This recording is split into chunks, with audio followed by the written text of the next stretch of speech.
It's Wednesday, it's Wing Chun, and I'm a D-man. This vision is going to try and show us how to use our body to support our arms, which, as far as I'm concerned, is the most important aspect of Chi Sao and is the total aspect of Chum Kiu. I'm going to start off with some basic Lok Sao. My student James is going to start applying force, pushing at me, and I'm just going to try and maintain my structure and maintain the expansion of my arms. So we're just doing our normal Lok Sao, no one trying to do anything.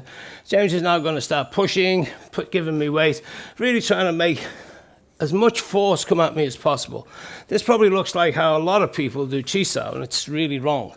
James is really trying to simulate what would happen for me if a really big force is coming in.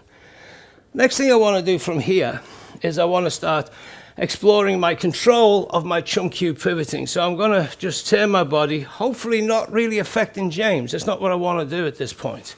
Come back, turn away again. And we can tell what type of distance we should pivot because I can maintain contact. Next, I want to start using pivots that do stuff. So I'm going to now pivot James's way using my Chum Kiu pivot again and just dropping my arms, and we can see how he's falling off. All the time, his arms are pushing me, my arms into me. It's just the fact that presenting my force is keeping my arms solid.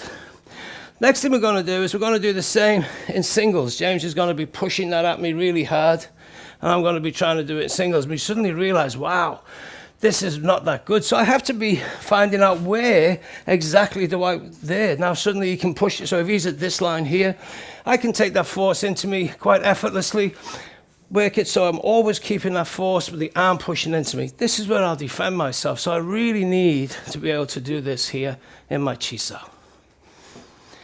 If we can then take this into exercises like where we're pivoting and slashing. So James is going to try and get it here. I'm really allowing James's force to come into me. I can feel his force. I'm just moving his force.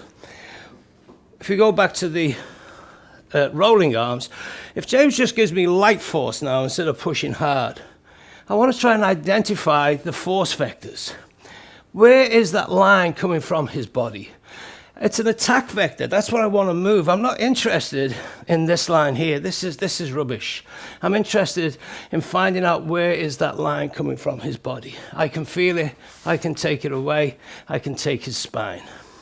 These are the things we really want to work with to be able to use them in application. Because if I'm here, James throws a punch, I want to be able to take that spine over here and say hello to him. What kind of day is it for you?